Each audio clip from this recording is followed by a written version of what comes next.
Hey guys, Thunder E here and welcome back to another battle vid. Now this time we're taking a look at the Asus Zenfone 11 Ultra. Now we had rumors last year that said the Zenfone was ending, but that is not the case, so fear not. Your favorite smartphone from Asus is back in here. But there are some changes to this device, especially its size, and we'll see how it compares against the Galaxy S24 Ultra, especially when it comes around to gaming. Now, the first thing you notice with the Zenfone 11 Ultra, it's just much larger. It's no longer a compact device, at least there is no compact variant currently. And this phone goes to 6.78 inches, so it's a much larger display. OLED display, pretty vibrant, and it goes up to 144 Hertz. So as gamers, we love that there. The other thing you notice is the camera hump, very similar to the camera housing on the Asus ROG Phone 8 Pro. So again, similarities there. Even the design language as well. I've got the gray one, we've got the kind of stripes across. Very nice in terms of its feel and hold, feels really comfortable. But a couple of things that are unique to the device that a lot of phones in this category do not have.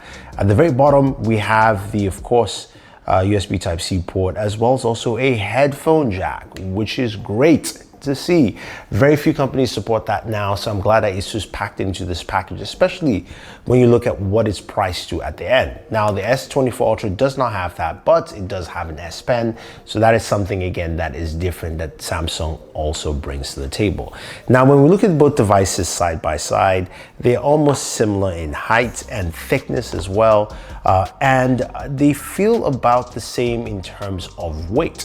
But internally, we have some major differences that we want to stack up. So sticking with the similarities, they both have the Snapdragon 8 Gen 3 processor, solid processor, and we will of course check out the performance there.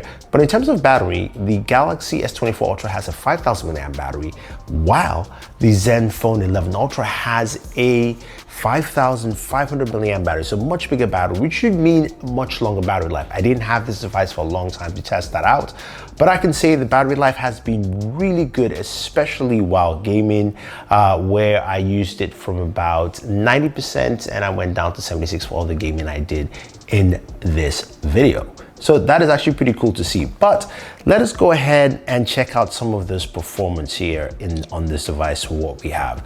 So let's start off with our GPU scores, starting off in the reverse. And here we have some interesting numbers where the Asus wins with 14,754 over the Galaxy at 14,429. So slightly higher, but again, within the realm of possibilities for both. And then when we go to our scores for our CPU, Asus also wins here again with both higher scores on single core at 2,229 compared to 2,177 against, of course, the multi-core with Asus winning at 6,980 against 6,787. Again, close, not too much, but still a little bit higher scores there for Asus. Now moving over to 3D Mark, looking at the Wildlife Extreme scores here, a much more significant improvement in terms of numbers for Asus with 5,159 for the Wildlife Extreme scores compared to 4,906 on the Galaxy. So Asus takes the lead there, and it looks like Samsung's losing everything here except when it comes to Solar Bay, where Samsung edges out at 8,818 versus 8,667. But these are synthetic benchmark scores. So what does that mean for us while we game? And this is where we see, again, because it's a Snapdragon 8 Gen 3, similarities are really solid with all of them in terms of performance.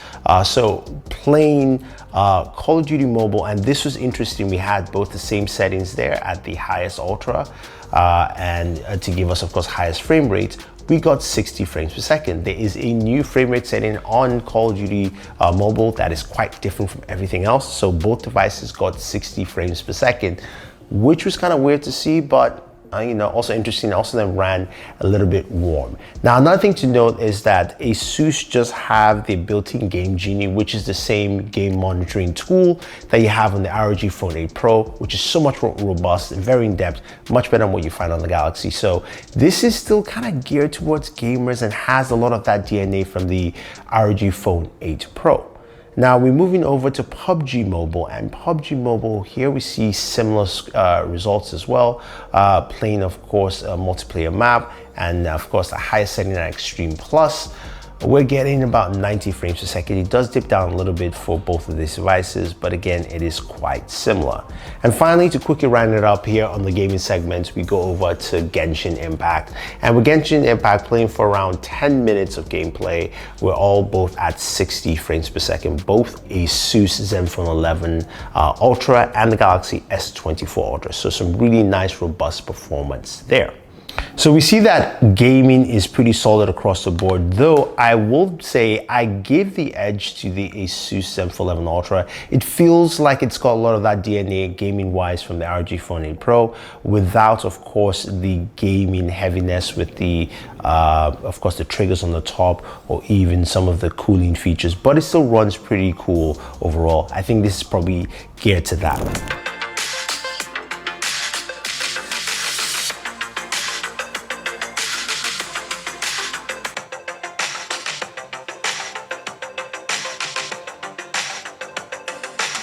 But how does the camera stack up? We've got a 50 megapixel or 13 megapixel ultra wide, and then we've got a 32 telephoto.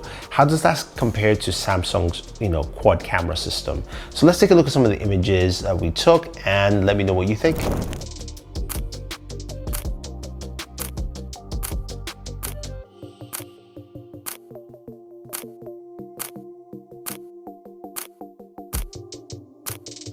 Interesting there. I think Asus has done a good job in improving that, but I do feel Samsung takes the edge here in terms of just image quality overall.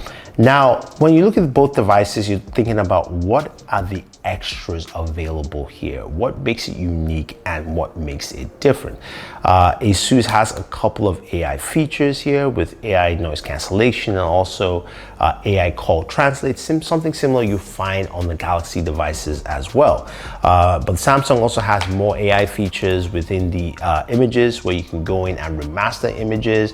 You also do have the generative AI features built into as well.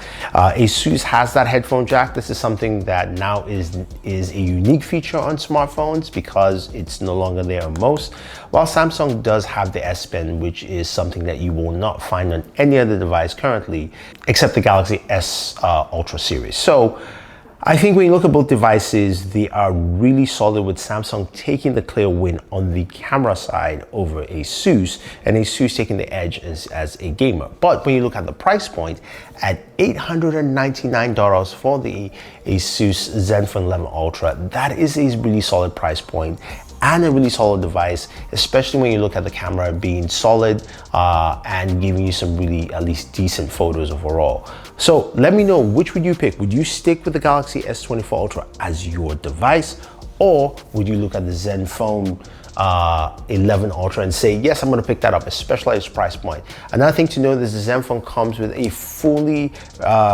recycled packaging all the way through. There are no plastics in there, and it also comes with a case in the box, as well as there is no charger itself, but there's USB charging cable.